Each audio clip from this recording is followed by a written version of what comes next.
السلام علیکم۔ دیکھتی آنکھوں اور مسکراتے ہونٹوں کو کریم خان کا سلام۔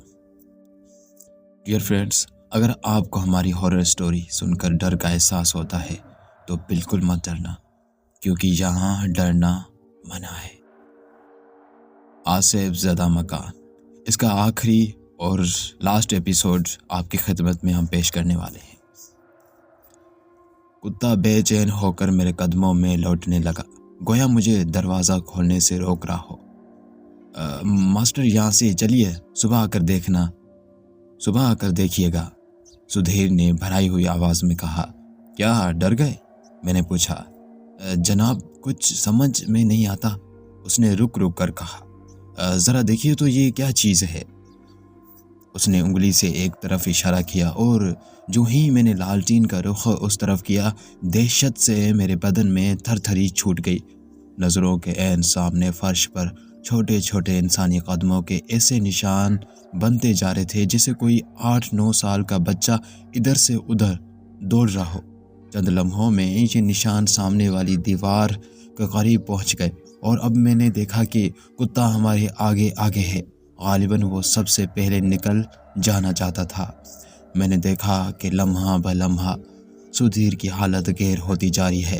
میں تو اسے نڈر اور بے خوف سمجھتا تھا، مگر اب نہ جانے اسے کیا ہوتا جا رہا تھا۔ تہ خانے سے باہر آ کر اس نے گردن گھما کر گرد و پیش کا جائزہ لیا کہ کوئی بھوت تو موجود نہیں۔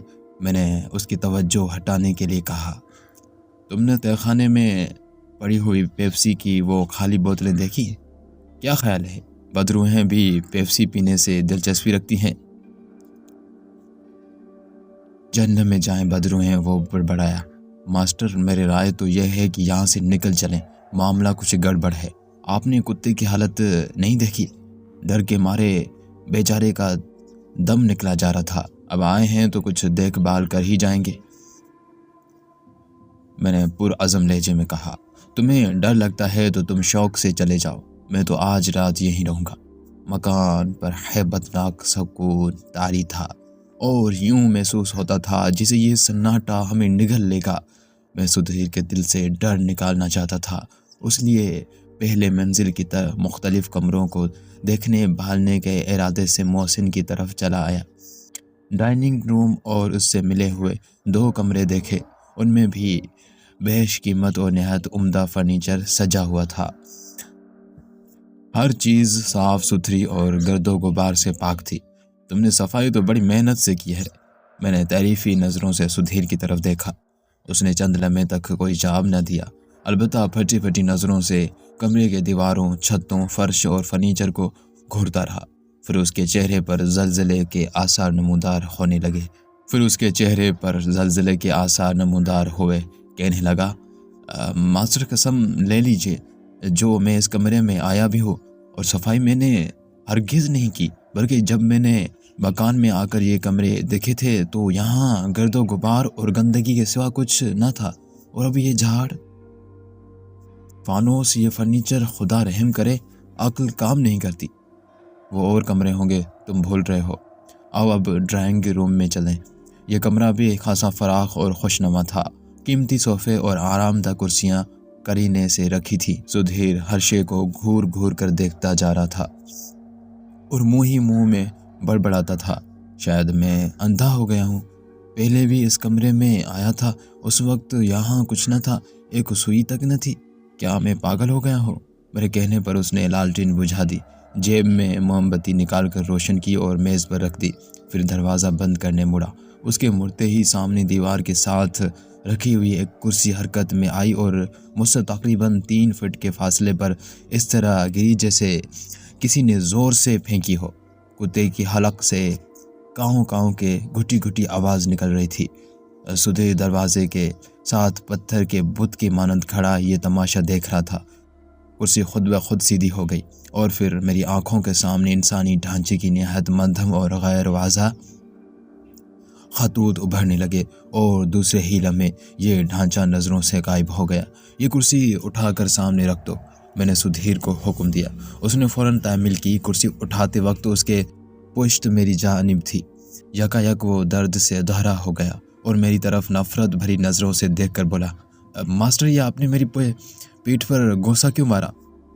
ابے پاگل ہوا ہے، میں نے ڈانٹ کر کہا، مجھے کیا ضرورت ہے گوسا مارنے کی، میں تو تجھ سے اتنی دور بیٹھا ہوں۔ جناب ضرور کسی نے میری پیٹھ پر گوسا مارا ہے، میرا تو سانس ہی رک گیا۔ کرسی دیوار کے ساتھ رکھنے کے بعد اس نے کہا، اس کی شکل سے ظاہر ہوتا تھا کہ جھوٹ نہیں کہتا ہوگا، لیکن گوسا مارنے والا تھا کون؟ چلو اب نکلو یہاں سے، موم بتی جلنے دو اور باہر دروازے میں تالا ڈال دو۔ میں نے کہا، اب ہم پھر اس کمرے میں آئے جس میں سدھیر نے میرے سونے کا انتظام کیا تھا۔ آتش دان میں آگ بھڑک رہی تھی اور کمرہ خوب گرم تھا۔ باہر بارش اور ہوا کا شور رک گیا تھا اور ہر طرف چاند کی ہلکی روشنی پھیلی ہوئی تھی۔ آتش دان کے دائیں بائیں 2 الماریاں بھی رکھی تھیں۔ میں نے ان میں سے ایک الماری کھولی، اس میں بوسیدہ کپڑوں کا ڈھیر لگا ہوا تھا۔ دوسری الماری میں پرانے برتن اور چینی کے سالم ضرور پڑے تھے۔ پھر میں نے دیواروں کو ٹھونک بجا کر معائنہ کیا کہ شاید ان میں کوئی خفیہ دروازہ ہو، مگر ایسی کوئی بات نہ تھی۔ اب میں اس دروازے کی طرف بڑھا جو کسی اور کمرے یا غسل خانے میں کھلتا تھا، اور اس سے بیشتر کہ میں اسے ہاتھ لگاتا دروازہ ایک جھٹکے سے خود بخود کھل گیا۔ سدھیر نے لپک کر میرا ہاتھ پکڑ لیا اور دبی ہوئی آواز میں بولا، ٹھہر جائیے ماسٹر، ٹھہر جائیے، آگے جانا ٹھیک نہیں، خدا معلوم وہاں کیا ہے۔ اب جو کچھ بھی ہو دیکھے بغیر یہاں سے جانے والے پر لعنت ہے، میں نے جھنجھلا کر کہا۔ یہ خیال دل میں آ رہا تھا کہ یہ شعبدے میں پہلے بھی دیکھ چکا ہوں اور شعبدے بازوں سے نمٹنا اچھی طرح جانتا ہوں۔ یہ ایک چھوٹا سا تاریک کمرہ تھا جس کا فرش لکڑی کا بنا ہوا تھا، لیکن نہایت خستہ اور بوسیدہ حالت میں۔ ایک گوشے میں بڑے بڑے گرد آلود صندوق پڑے تھے اور قریب ہی ایک کھڑکی نظر آئی جس کے پٹ نہ جانے کب سے بند تھے کیونکہ ان پر مکڑیوں نے جالے تن رکھے تھے۔ یکایک وہ دروازہ جس سے ہم گزر کر اس کمرے میں آئے تھے دھماکے سے بند ہو گیا۔ سدھیر کے حلق سے بے اختیار چیخ نکل گئی اور وہ دیوانوں کی طرح بند دروازے سے زور آزمائی کرنے لگا، مگر دروازہ اس سختی سے بند تھا کہ سدھیر کی زور آزمائی کا اس پر کوئی اثر نہ ہوا۔ سدھیر کے بارے میں کہہ چکا ہوں کہ وہ بڑے مضبوط اعصاب کا مالک اور لوہے لاٹھ آدمی تھا جس نے خوفزدہ ہونا سیکھا ہی نہ تھا، لیکن اب اس کی حالت پانی میں بھیگے ہوئے چوہے سے مشابہ تھی جسے پنجرے میں بند کر دیا گیا ہو۔ کمرے کی فضا اور تاریک ہو گئی اور ایسا معلوم ہوا جیسے کوئی نادیدہ شخص ہمارے ارد گرد گھوم رہا ہے۔ سدھیر کہاں ہو تم؟ میں نے اونچی آواز میں کہا۔ جواب میں اس کی آواز سنائی دی، دروازے کے پاس کھڑا ہوں۔ دفعتاً ایک دھکے سے دروازہ کھل گیا اور سدھیر لڑکھڑاتا ہوا میرے قدموں میں آن گرا۔ دوسرے ہی لمحے ہم واپس اپنے کمرے میں آ گئے۔ کیا دیکھتا ہوں کہ زرد روشنی کا ایک انسانی حیولہ کمرے میں حرکت کر رہا ہے، پھر وہ سمٹ کر ایک چکر کی صورت اختیار کر گیا اور مسری پر چند سیکنڈ منڈلانے کے بعد چھت کی طرف غائب ہو گیا۔ اب میں نے مسری کا معائنہ کیا، اس پر بچھا ہوا بستر اٹھا دیا، تکیوں اور گھروں کو ٹول کر دیکھا۔ آخر مسری کی پرانی نواڑ میں ایک جگہ کوئی چیز چھپی ہوئی دکھائی دی۔ میں نے ہاتھ ڈال کر اسے نکالا۔ کپڑے میں لپٹے ہوئے 2 بوسیدہ کاغذ تھے۔ ابھی میں انہیں دیکھنے اور سمجھنے کی کوشش ہی کر رہا تھا کہ کسی نادیدہ ہاتھ نے کاغذ چھیننے کی کوشش کی، مگر میں نے مٹھی بھینچ لی۔ کتا آتش جان کے قریب چپ چاپ سر جھکائے تھر تھر کانپ رہا تھا۔ میرے اشارے پر سدھیر اس کے پاس گیا اور سر پر ہاتھ پھیرنے لگا۔ لالٹین کی روشنی میں ان بوسیدہ کاغذوں کو ایک نظر دیکھنے سے اندازہ ہو گیا کہ یہ خط ہے جو 35 سال پہلے تحریر کیا گیا تھا۔ مضمون سے ظاہر ہوا کہ اس نے اپنی بیوی یا محبوبہ کو لکھے ہیں۔ لکھنے والا کوئی ملحہ تھا جس نے اپنی ٹوٹی پھوٹی زبان اور شکستہ قلم سے ہی ربط اور پر اسرار جملے لکھے تھے۔ جو الفاظ پڑھے جا سکے وہ یہ تھے، ہم ایک دوسرے سے الگ نہیں ہوں گے۔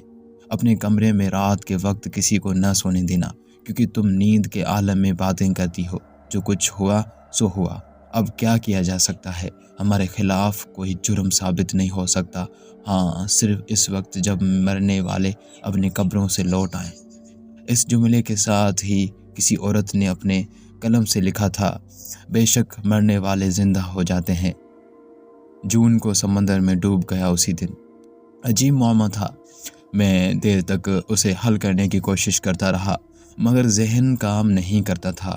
سدھیر ایک آرام کرسی پر پڑا بڑے بڑے سانس لے رہا تھا۔ میں نے اٹھ کر آتش دان میں سلاخ سے آگ کوری دی۔ میز سرہانے گھسیٹ کر لالٹین اس پر جمائی، پستول اور گھڑی نکال کر قریب رکھی اور کتاب پڑھنے لگا، کیونکہ نیند آنے کا تو سوال ہی پیدا نہ ہوتا تھا۔ آدھا گھنٹہ بخیر وافیت گزر گیا۔ اب میں کتاب میں اس قدر مہو ہو چکا تھا کہ یہ بھی نہ دیکھ سکا کہ سدھیر کس وقت اٹھا اور کمرے سے باہر نکل کر نہ جانے کہاں چلا گیا۔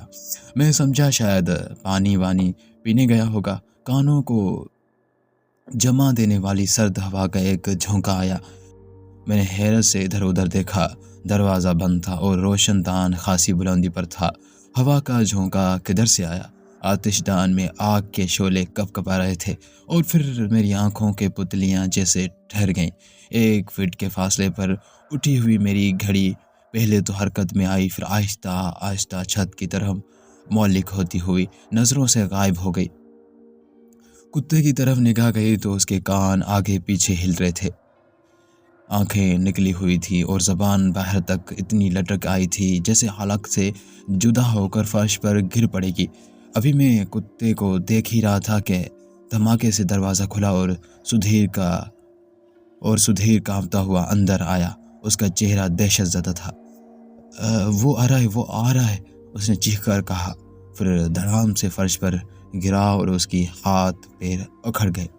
آنکھوں کی پتلیاں پھر گئیں اور بھنچے ہوئے دانتوں میں سے سفید سفید جھاگ اڑنے لگا۔ چند لمحے بعد وہ مر چکا تھا اور اس کی لاش ایسے اکڑ گئی تھی جیسے برسات میں بھیگی ہوئی چارپائی۔ سدھیر کی اچانک اور عبرت انگیز موت نے میرا دل دھڑا کر رکھ دیا۔ کچھ سمجھ میں نہیں آتا تھا کہ اس جیسا کڑیل جوان کیوں کر موت کی آگوش میں سوچ سکتا ہے، لیکن یہ بہرحال حقیقت تھی کہ وہ میرے سامنے مرا پڑا تھا۔ میں نے مسری پر سے کمبل اٹھایا اور اس کے اوپر ڈال دیا۔ اب میں اور میرا کتا اس منحوس عمارت میں بدروحوں کے رحم و کرم پر تھے۔ تنہا رہ جانے کا یہ احساس اتنا بدحواس کن اور اذیت زدہ تھا کہ بیان سے باہر ہے۔ تاہم میں نے پستول ہاتھ میں لے لیا اور آتش والے کا انتظار کرنے لگا، مگر کوئی نہ آیا۔ میں دیر تک آتش دان کے پاس کھڑا رہا۔ کتا مسلسل ہانپ رہا تھا۔ اب اس کے منہ سے بھی رال بہہ نکلی تھی۔ میں نے اسے پچکار کر اپنے پاس بلانا چاہا، لیکن اس نے میری ایک نہ سنی اور نہ مجھے پہچانا۔ میں پھر مسری پر لیٹ گیا اور کتاب کی ورق گردانی کرنے لگا۔ صبح کا اجالا ہونے میں کئی گھنٹے باقی تھے اور وقت کی نبض جیسے تھم گئی تھی۔ مجھے یوں محسوس ہو رہا تھا کہ اس مکان میں بہت عرصے سے مقیم ہوں اور جب تک میرے روح بدن کا ساتھ نہ چھوڑے اس وقت تک یہاں سے رہا نہیں ہو سکتا۔ دفعتاً کتاب کے حرف دھندلا گئے اور پھر ان حروفوں نے ایک سائے کی شکل اختیار کر لی۔ خدا کی پناہ، میرا کلیجہ اچھل کر حلق میں آ گیا۔ ایک انسانی ڈھانچہ جس کا قد فرش سے چھت تک بلند تھا میرے قریب ہی کھڑا تھا اور اس کی کھوپڑی میں لگی ہوئی آگ کی مانند دکھتی ہوئی آنکھیں مجھے گھور رہی تھیں۔ میں نے چیخنے کی کوشش کی مگر آواز نہ نکلی، البتہ حواس ابھی تک برقرار تھے۔ کمرہ تاریک ہوتا جا رہا تھا۔ میں نے گردن گھما کر دیکھا، میز پر رکھی ہوئی لالٹین کی بتی آہستہ آہستہ نیچے ہوتی جا رہی تھی جیسے اس میں تیل ختم ہوتا جا رہا ہو۔ آتش دان کی طرف نگاہ گئی تو اس کا بھی یہی حال تھا۔ قوم کے سرد پڑ چکے تھے۔ اس ہولناک گھپ اندھیرے میں انسانی ڈھانچے کی سرخ سرخ آنکھیں خوب چمک رہی تھیں۔ یک لخت میں چلا اٹھا، بھاگ جاؤ، مجھے ڈرانے کی کوشش نہ کرو، میری روح تمہارے ان ہتھ کنڈوں سے آزاد ہے۔ اپنے ہی آواز نے مجھے بڑا حوصلہ دیا۔ منتشر اعصاب پر سکون ہو گئے اور رگوں میں جمع ہوا خون پھر گرم ہونے لگا۔ اب میں نے محسوس کیا کہ میں حرکت کر سکتا ہوں۔ میں جھپٹ کر مسری سے اترا اور دروازہ کھول دیا۔ چاند کی تیز روشنی کا سیلاب کمرے میں گھس آیا۔ میں نے دیکھا باہر گلی میں سرکاری بتیاں بھی جل رہی تھیں اور آسمان پر نصف شب کا چاند پوری آب و تاب سے روشن ہے۔ فضا خاموش تھی اور مزید بارش کی کوئی آسان نہ تھے، البتہ سرد ہوا کے جھونکے مسلسل آ رہے تھے۔ یکایک میز کے نیچے سے جھریوں زدہ ایک انسانی ہاتھ نمودار ہوا اور میز کی طرف بڑھا جس پر دونوں بوسیدہ خط پڑے ہوئے تھے۔ میں نے پستول اٹھا کر اس کا دستہ پوری قوت سے اس کے ہاتھ پر رسید کیا۔ مجھے ایک ہلکی سی چیخ سنائی دی اور پھر کمرہ جیسے پرسکون ہو گیا۔ وہ پراسرار ڈھانچہ غائب ہو چکا تھا، لیکن یہ سکون چند لمحے کے بعد ہی شور قیامت میں تبدیل ہو گیا۔ دروازے پر کسی نے 3 بار دستک دی۔ کمرہ اس طرح جنبش میں آیا جسے بھونچال آ گیا ہو، اور پھر سرخ، زرد، نیلی اور سبز روشنیوں کے بگولے دائرے اور گھومتے ہوئے بھنور اٹھتے دکھائی دیے، جو برف کی گالوں کی طرح کمرے میں ادھر ادھر رقص کر رہے تھے۔ دیوار کے ساتھ لگی ہوئی وہی آرام دہ کرسی دوبارہ حرکت کرنے لگی اور میرے نزدیک آ کر رک گئی جسے کسی نے اٹھا کر رکھ دی ہو۔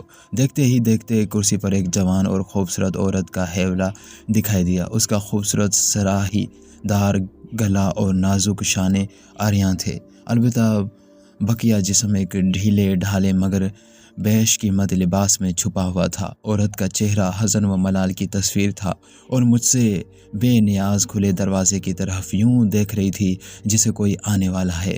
میرے دل کی دھڑکن تیز ہو گئی اور سمٹ کر ایک گوشے میں جا کھڑا ہوا۔ یکایک دروازے میں ایک نوجوان سایہ نظر آیا۔ اس کا لباس یقیناً 100 سال پرانا تھا۔ یہ سایہ عورت کے نزدیک پہنچا تو اس کے عقب میں وہی انسانی ڈھانچہ موجود تھا۔ چند ثانیوں تک وہ تینوں کمرے کے ان پراسرار رنگ برنگی روشنیوں میں تحلیل ہو گئے۔ پھر میں نے دیکھا کہ عورت اور مرد دونوں اس انسانی ڈھانچے کی گرفت میں ہیں۔ عورت کے سینے میں خون کا فوارہ چھوٹ رہا تھا اور مرد اپنے خون آلود تلوار پر جھکا اسے غور سے دیکھ رہا تھا۔ پھر ڈھانچے نے ان دونوں کو نگل لیا۔ کمرے میں اب چکر کھاتے ہوئے روشنی کی ان دل فریب خالوں کے سوا کچھ نہ تھا۔ اچانک دروازہ بند ہوا اور کسی غیر مرئی ہاتھ نے 3 بار پھر اسرار انداز میں دستک دی۔ میز پر رکھی ہوئی موم بتیاں آپ ہی آپ روشن ہو گئی اور آتش دان میں آگ کے بل کھاتے ہوئے شعلے دوبارہ بھڑکنے لگے۔ میری نگاہ کتے کی طرف گئی۔ وہ حسب معمول ایسی جگہ خاموشی سے دبکا بیٹھا تھا، اس میں کوئی حرکت نہیں تھی۔ قریب جا کر دیکھا تو مر چکا تھا۔ اس کی زبان فرش کو چھو رہی تھی اور منہ جھاگ سے تر تھا۔ سدھیر کی لاش بھی اسی جگہ تھی اور کمبل پر اسی طرح پڑا ہوا تھا۔ میں نے کتے کو اٹھایا اور سدھیر کے پاس لا کر لٹا دیا۔ میرا خیال تھا کہ اس کی موت دہشت سے واقع ہوئی تھی، مگر فوراً ہی اس کی گردن ٹوٹی ہوئی تھی جیسے کسی قوی ہاتھ سے مروڑا ہو۔ واپس مسری کی طرف آیا تو گھڑی میز پر رکھی تھی۔ اس کی سوئیاں ساخت تھیں۔ گھڑی ابھی میرے ہاتھ میں تھی کہ دو قوی نادیدہ ہاتھوں نے میرا گلا دبا دیا۔ میں ہلکی سی مزاحمت بھی نہ کر سکا اور پھر بے ہوش ہو گیا۔ آنکھ کھلی تو میں نے خود کو اپنی ہی گھر اور اپنے ہی پیٹ پر پڑے پایا۔ باہر دھوپ چمک رہی تھی اور ٹریفک کا شور میرے کانوں میں پہنچ رہا تھا۔ میں حیران تھا کہ آسپی مکان سے مجھے اٹھا کر یہاں کون لایا ہے۔ گزشتہ رات کی لرزہ خیز تصویریں میری آنکھوں کے سامنے گھوم رہی تھی۔ میں بیڈ پر ہاتھوں سے سر پکڑے بیٹھا تھا کہ دروازے پر دستک ہوئی اور ایک شخص ہاتھوں میں ناشتے کی ٹرے سنبھالے اندر آیا۔ سدھیر، میں نے چلایا۔ او خدایا، کیا یہ تم ہی؟ جی ہاں، یقین کیجیے، ناشتے کی ٹرے لانے والا میرا نوکر سدھیر ہی تھا جس نے گزشتہ رات آسیوی مکان میں میرے سامنے دم توڑا تھا۔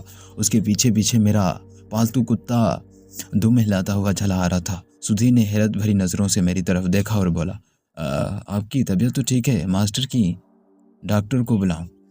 پہلے یہ بتاؤ کہ تم اس منحوس مکان میں مرے کیوں تھے، اور یہ کتا یہ بھی تو مر گیا تھا، پھر تم دونوں زندہ کیسے ہوئے، اور مجھے یہاں کون لایا؟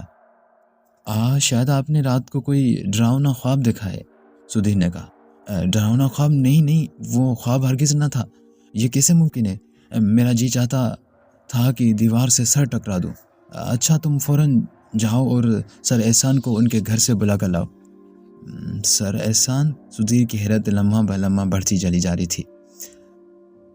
مگر جناب، آپ کے وہی دوست جو گزشتہ 3 سالوں سے اٹلی میں تھے، کیا وہ واپس آ گئے؟ کیا سکتے میں ہو؟ پھر میں نے چیخا، پرسوں سر احسان مجھ سے مل کر گئے ہیں اور انہوں نے مجھے اس آصفی مکان کا پتہ بتایا تھا۔ آپ نے ضرور کوئی خواب دیکھا تھا۔ سدھیر ہنسا اور ناشتے کی ٹرے میز پر رکھ کر چلا گیا۔ میرا پالتو کتا بیڈ کے نیچے بیٹھا محبت سے میری طرف دیکھ رہا تھا۔ میں نے ناشتہ بھی نہ کیا، غسل خانے میں جا کر منہ ہاتھ دھویا اور کپڑے بدلنے لگا۔ سویٹر اتار کر جب میز پر رکھنے لگا تو اس کی جیب میں کسی چیز کی موجودگی کا احساس ہوا۔ میں نے ہاتھ جیب میں ڈال دیا۔ کیا دیکھتا ہوں کہ یہ وہی بوسیدہ خطوط ہیں جو آصفی مکان سے ہاتھ لگے تھے۔ اب تو کوئی شک نہ رہا کہ رات کا واقعہ خواب نہیں، واقعی ایک جیتی جاگتی حقیقت تھی۔ میں نے بستی رسول پورہ میں جا کر وہ مکان بہت ڈھونڈا، مگر کسی ایسے مکان کا پتہ نہ ملا جو کہ آصفی ہو اور 30 کمروں پر مشتمل ہو۔ سر احسان ابھی تک اٹلی میں ہی ہیں۔ ان سے فون پر بات ہوئی تھی، مگر انہوں نے بھی اسے ایک خواب ٹھہرایا۔ میری بات کا آج تک کسی نے یقین نہیں کیا، مگر کاغذ کے 2 بوسیدہ ٹکڑے وہ ثبوت ہیں جسے شاید کوئی بھی نہیں جھٹلا سکتا۔ تو ڈیئر فرینڈس، یہ تھی آج کی ہماری ایک خوفناک کہانی۔ امید ہے آپ کو بہت پسند آئی ہوگی۔ اگر آپ اسی طرح کی صرف خوفناک کہانیاں، ہارر سٹوریز اور ہارر ناول دیکھنا چاہتے ہو تو ہمارے چینل کو سبسکرائب کریں۔ اگر آپ کے پاس بھی کوئی ایسی خوفناک کہانی ہے اور آپ اپنی اسٹوری ہمیں سینڈ کرنا چاہتے ہو اور آپ چاہتے ہو تو لوگ اس کو دیکھیں، تو ڈسکرپشن میں ہمارا واٹس ایپ نمبر ہے، وہاں پر آپ ہمیں بھیج سکتے ہو۔ بہت شکریہ، دعا میں یاد کیجیے گا۔ جزاک اللہ۔